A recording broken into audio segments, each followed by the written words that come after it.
Hi everyone, in this video I was going to go through my answer key for the Unit 4 quiz review. So just to kind of recap some of the stuff that we talked about prior to the break. So in a triangle we have that angle A is 30 degrees, side A is the side across from is 20 feet maybe, and we have this side here which is also 25. So with this, what we want to find is the missing angle B, which is located here. So the easiest way to do this is through the law of sines. So sine of 30 over 20 would have to equal sine of B over 25. One problem that occurs here is that technically I can think about drawing this 20 this way, and we actually have an ambiguous case. So we need to solve this problem first by doing a little bit of cross multiplying and dividing. So sine of B is equal to 25 sine 30 over 20. And when I find the angle, I end up with 38.7 degrees. Once I have that angle, I know that this angle and this angle could be equal since it's isosceles, which leaves me with the ambiguous angle here. So I have to find its supplement by subtracting from 180. And that gets me 141.3 degrees. So those are the two possible angles for B since it's the ambiguous case. Next we have a bearings problem. So you and a friend live due west of each other. So here's you, here's your friend. This is going to be 20 meters. There's a Wawa basically in the middle of your locations, but you need to figure out which one is closer. So again, remember how to read a bearing is it tells me basically a direction I am looking at. So I'm looking north and I pivot 20 degrees east. And then for your friend, it is north 45 west. North pivot 45 west. Now you may already be able to tell which one is the case here for which one is closer, but let's prove it using the law of sines. So we basically have a very interesting triangle here where I don't actually have any of the interiors, I have the exterior angles. So this is actually 70 because that would be the complement to the 20, and this one is 45. So what we want is we want to know that since we have the two angles of the triangle, we have this is 65, and I can use again the law of sines. Sine of 65 over 20 is equal to, now I'm going to find the friend distance first. So I'm going to call that WF for Wawa to friend. Whoops, that should be in my denominator. So Wawa to friend, and the angle across from that is 70.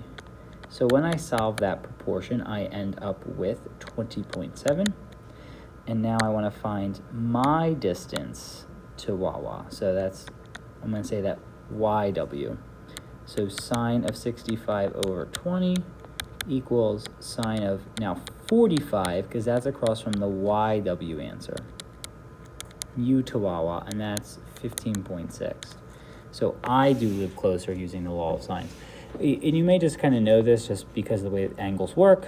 Since it's a closer angle to 90, right, that means the Wawa is actually closer to my side of the 20. So it's not that tough to tell, but law of sines will prove that for us. Convert degrees to minutes, seconds. So if I have decimal degrees, remember the idea is I keep the whole value. Now I do the 0.18 times 60. That gives me a value of 10.8. The whole number component gives me the minute component. And now I take the decimal, I multiply the remaining 0.8 now by 60, I get 48. And so that would be 143 degrees, 10 minutes, 48 seconds. And now to go backwards, this one's a little bit less work in a sense because you just have to do the two components. 12 divided by 60 is 0.2, and then the minute divided by 60 squared. Not 2 times 60, 60 squared, which is 3,600. So it's going to be 0.0027. So if I add those decimals together, 2027, and then I'm going to round that, 203 degrees. Number 5, find the area of an isosceles triangle with a base of 10 and legs are 6. So two different approaches here. since I have all the side lengths, I could just use Heron's formula, which requires me to find the semi-perimeter, which is 22 over 11. So remember, Heron's formula is the square root of s times s minus a times s minus b times s minus c. A, b, and c don't really matter which ones you call, as long as you don't double use them. So 11 times 11 minus 10, which is 1, 11 minus one of the 6's, and then 11 minus the other 6. Oops. So I get the square root of, so that would be 25 times 11, so that would be 275, which is approximately the decimal, the radical 5 root 11, whatever that decimal value might be.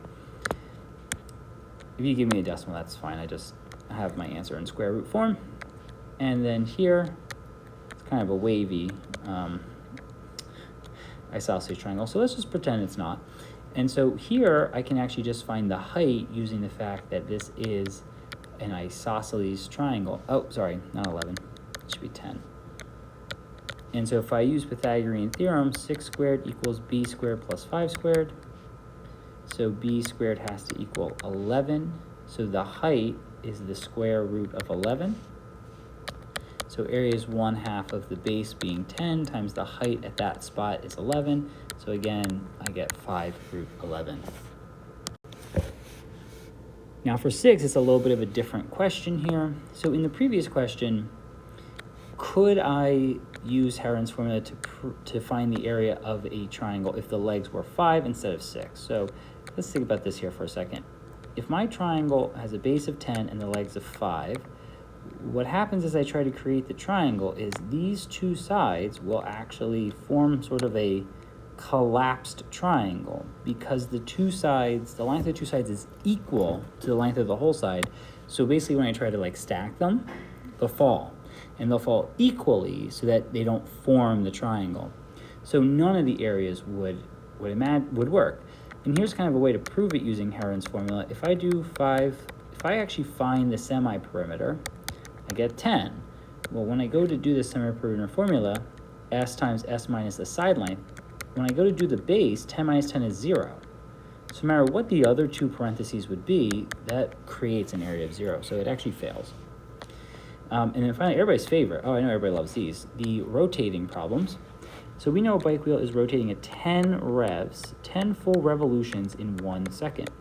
I want to convert my answer in feet per second. So good news, second's already done. So I need to go into revs into feet. Well, fortunately, it tells me that the diameter is 2 feet, which also means, even nicer, the radius is 1 foot. So we know that in 1 revolution, we travel 2 pi rads around a circle. And we know that in the length of 1 radian angle is the length of 1 radius of the circle, which is 1 foot. And so now just by looking at the fraction pieces, revs, rads, rad, I am in feet per second. So I'm left with 20 pi feet in 1 second, per second. All right, number 8, find the exact values. So we've done a bunch of this recently. Oh, I don't know why that's staying up there, so okay, let's do that. So cosine of 7 pi over 3, remember, I look at it from unit or quadrant 1 angle. 7 pi over 3 is a little bit too large, so when I subtract 6, I'm actually in quadrant 1, so I just need to know the cosine value of pi over 3, which is 1/2. Tangent of negative 210, I don't want negative 210, so I'm going to do tan of 150. Now again, whenever we're dealing with angles, we're doing it with respect to the 180 to get the reference, so I have to go back 30 degrees in quadrant 2. So that means tangent of 150 is the same as the tangent of the 30 degree in the quadrant 2, which means my answer will be negative, and tangent at 30 degrees is root 3 over 3. Cosecant, so remember that this will be the flip of sine at the pi over 4 angle. Now negative 3 pi over 4, again, 2 ways you can do it. You can either add 8, because that would be 2 denominators, which takes me here, because that'd be 5 pi over 4. Or if you think about the negative rotation, either way, it takes us into quad 3, where sine is a negative value. So we want to know the reciprocal of cosecant of pi over 4, which is root 2 over 2. So its reciprocal, which many of us are starting to learn, is 2 over root 2, which simplifies to just root 2. So the cosecant value would be negative root 2 at that angle. And then finally, the cosecant is, another cosecant. I didn't realize that. So we're going to have to flip sign again. But this one's kind of a little trick here, because when I actually reduce this, it's just pi over 2. So I want to take the flip, the reciprocal of the pi over 2, the positive x-axis value, which sign is 1 in this case. So this is just a value of 1. Finally, for number 9, find the cosine ratio with tangent on this domain. So first, let's determine what quadrant we're even working with. So if I'm in between 0 and pi angles, that means my function is either in quadrant 1 or 2. And since it's positive tangent, that means I have to be in quadrant 1. So if I create my triangle, this is 8, 15. This is actually another special right triangle. It's another triple, like 3, 4, 5.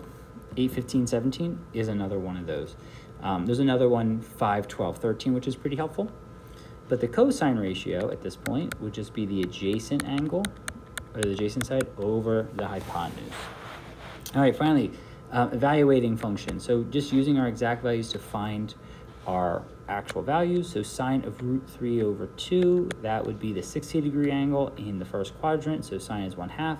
Cosine of that same angle is its other component, 1/2, minus tangent of pi. So remember, tangent of pi is actually sine divided by cosine. So in this case, tangent of pi would just be 0. So in this value, we get the square root of 3 over 4.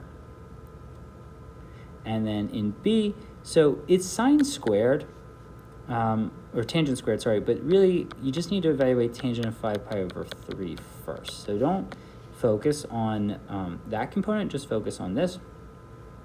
And then you just square the answer at the end. So tangent of 5 pi over 3, well, that would be tan of pi over 3's value in quadrant 4, which means it's going to be negative.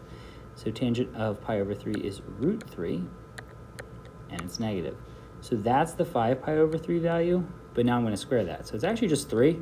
So the negative doesn't really matter when you see things squared. So if you actually want to forget about it when you see the squared, it kind of works, but you still need to know how to use them. So we know 3 pi over 4 is quadrant 2, and which sign is positive. Cosine is 7 pi over 4, again, quadrant 2, but that's also where cosine is positive. So we get square root 2 over square root of 2 times 2. So 2 up top, 4 down the bottom, which reduces to 1/2. So I actually end up with 5/2 or 2.5. Okay, well, I hope that was helpful for the review. Let me know if you have any questions. See you in the next one.